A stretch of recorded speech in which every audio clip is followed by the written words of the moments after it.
Today, children, I am going to discuss some definitions for the chapter Heredity and Evolution. Here are some new terms which are included in this chapter and how they are going to be defined. When you have to understand the terminologies over here, as well as you will have to learn how to write the definitions.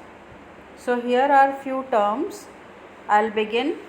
Many of these you know already, and there are some new ones also, but you have to learn here that how you are going to write when it is asked. Many of the terms here are very closely related to each other, so you should know the difference between them as well. That is why all in all together we are going to see the definitions here for the chapter Heredity and Evolution. So the first one here you can see is the chromosomes.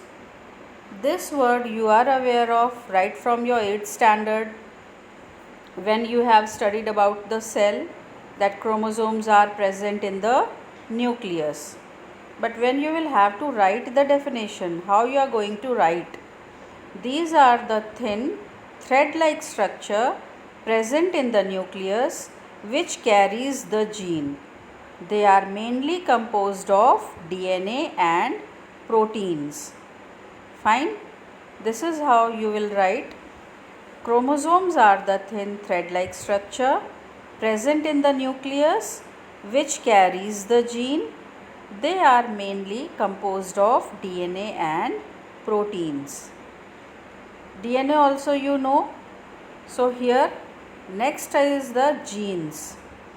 These are the unit of inheritance occurring at a specific location on a chromosome.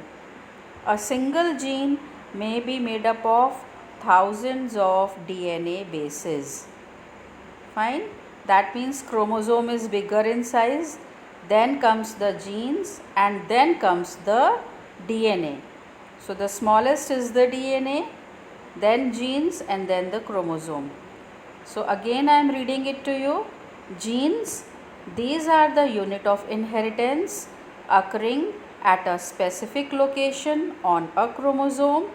A single gene may be made up of thousands of DNA bases. Now coming to the DNA. Its full form is deoxyribonucleic acid. Sometimes it is asked, write the full form of DNA. So there you will write deoxyribonucleic acid.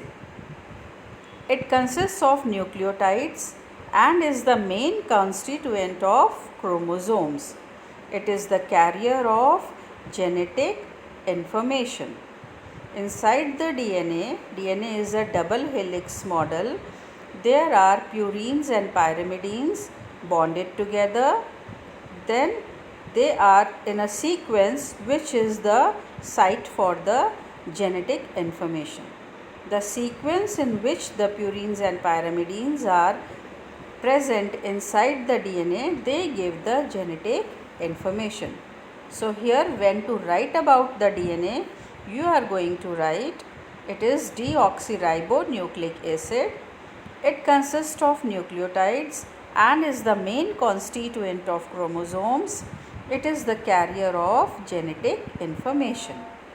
Now coming to the amino acids. You know that these are the building block of protein, means proteins are made up of amino acids. So here these are the organic molecules, that is carbon containing molecules. So these are the organic molecules that are building block of protein. There are 20 different types of amino acids in living beings that are linked via a peptide bond. The molecular structure you don't know, children, right now. So just to understand the definition, you just read it out and learn this. What amino acids are? These are the organic molecules that are the building block of protein. There are 20 different types of amino acids in living beings that are linked via a peptide bond. Now proteins, These are biomacromolecules consisting of one or more chain of amino acids performing various functions like enzymes, antibodies, hormones, structural components, etc. Children, you are very much familiar about these terms: enzymes, antibodies, hormones, structural components. So these all comes under the proteins. So again I am reading this definition. What are proteins? These are biomacromolecules consisting of one or more chain of amino acids performing various functions like enzymes, antibodies, hormones, structural components, etc. Now coming to the alleles. This is a new term. These are the alternate forms of a gene. So what do you mean by alternate forms? That means a gene which is in the one strand of the DNA, and then in the complementary DNA also the same place or on the same point there will be the gene which is responsible for a particular trait. That means gene responsible for a particular trait, but it is found on a complementary DNA, another DNA. So then that is called as the alternate form of a gene or the alleles.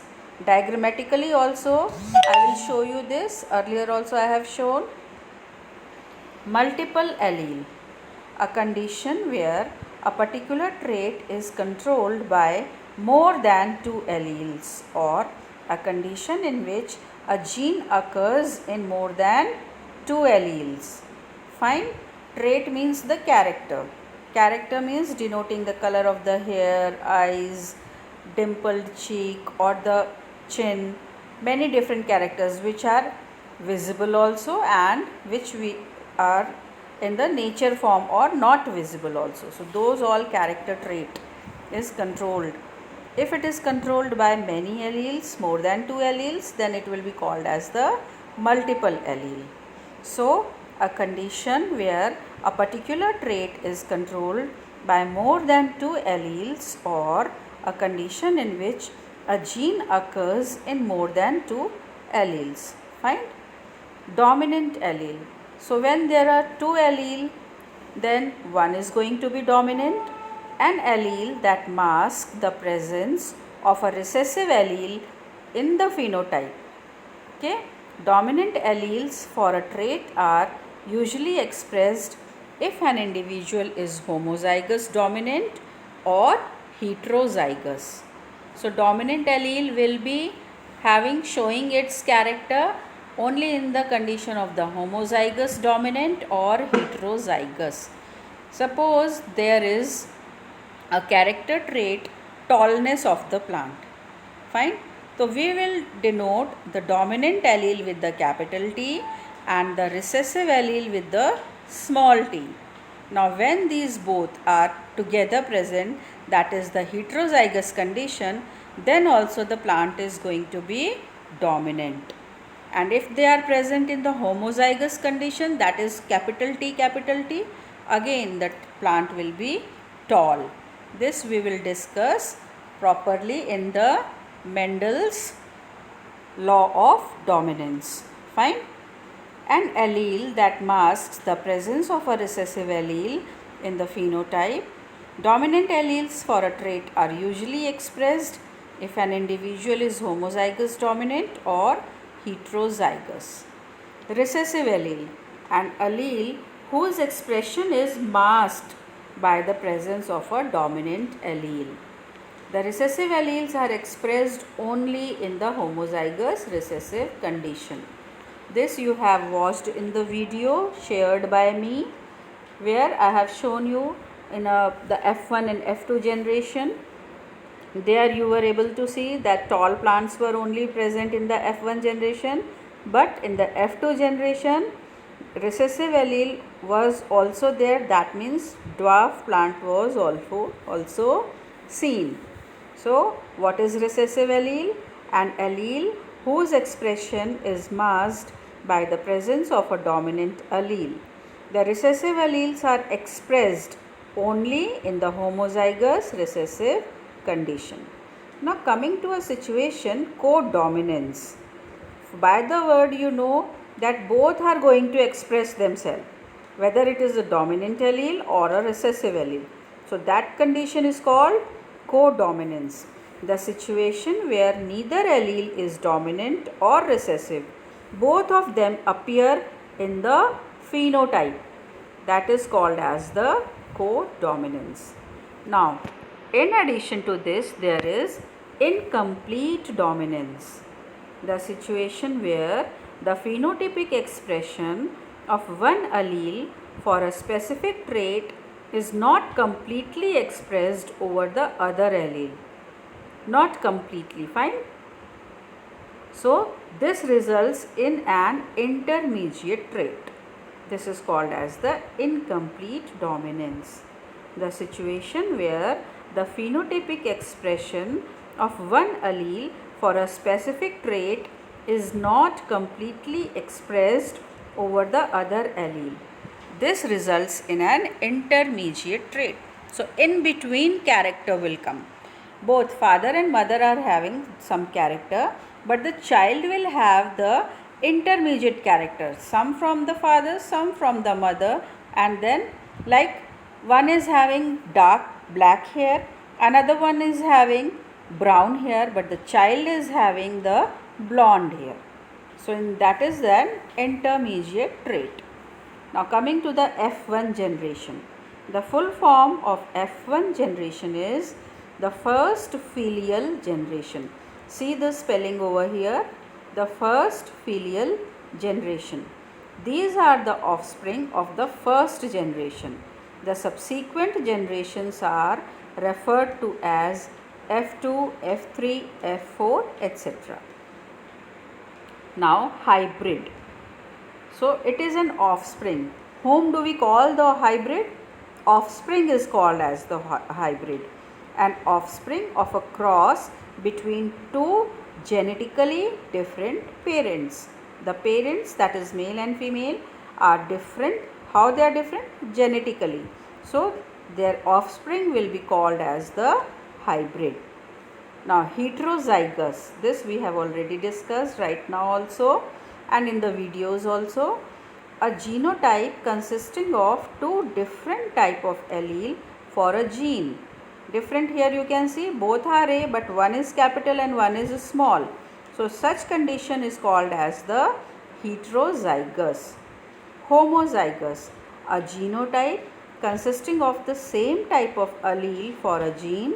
The individual may be homozygous dominant, that is capital A, or homozygous recessive, that is small a. Fine. Here you can see that both the alphabets are either capital or small. They are denoted in such a way. So they are homozygous. Here one more thing we can say, homozygous is pure. Why? Because both are of the same type, and heterozygous is not pure. Fine. Punnett square. It is a diagram to predict the outcome of a particular cross.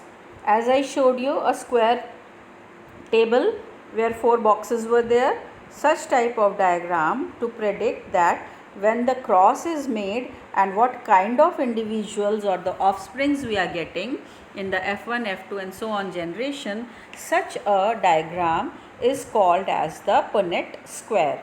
So it is a diagram to predict the outcome of a particular cross.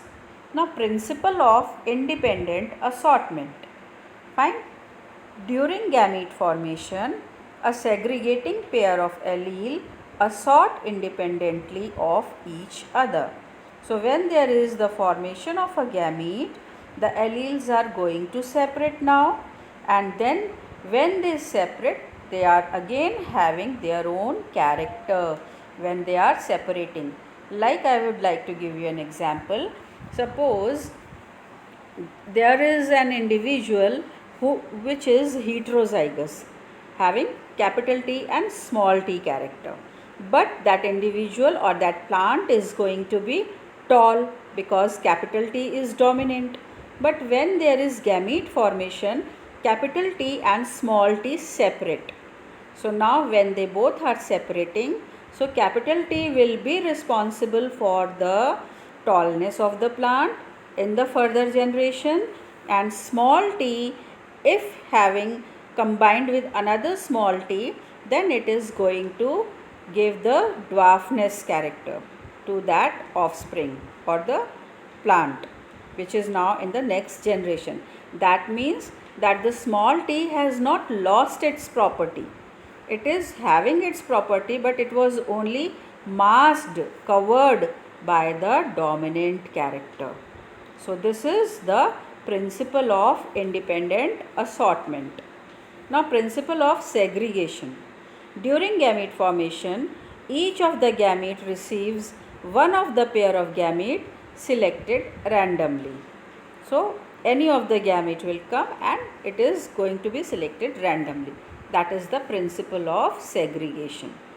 Genotype, the genetic makeup of an individual. When we are telling about that individual in the gene form, then it is called as the genotype.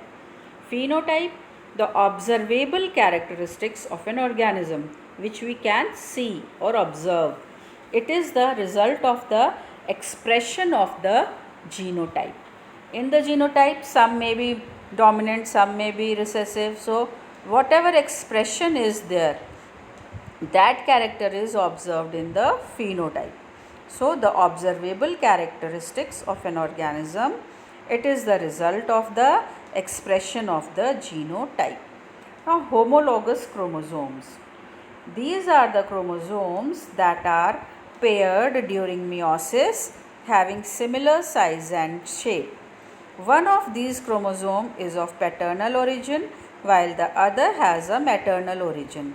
These chromosomes have the same genes but not necessarily the same alleles. Fine. So here again I am reading it to you. What are homologous chromosomes? These are the chromosomes that are paired during meiosis, having similar size and shape. One of these chromosomes is of paternal origin, while the other has a maternal origin. These chromosomes have the same genes but not necessarily the same alleles. Test cross. For organisms with unknown genotype, test cross is performed for the organism in question with an organism with the homozygous recessive trait to find out if the organism is homozygous or heterozygous for the trait. Suppose there is one organism, but we don't know whether the organism is having the homozygous genotype or the heterozygous genotype, because the dominant trait is visible, but we don't know whether it is homozygous or heterozygous. In that condition, what we do a test cross of that organism with the recessive trait, and that recessive trait has to be homozygous. Then we come to know by that Punnett square, if we draw and make, we will come to know, yes, that particular organism is of what the genotype it is, whether homozygous or heterozygous. Evolution part, few definitions more. Genetic changes that get accumulated in a population over time that might lead to speciation. This we will take quickly because this time it is not coming in our syllabus, but just to have an idea. Gene flow, the transfer of genes from one population to another population by migration, possibly leading to altered allele frequency.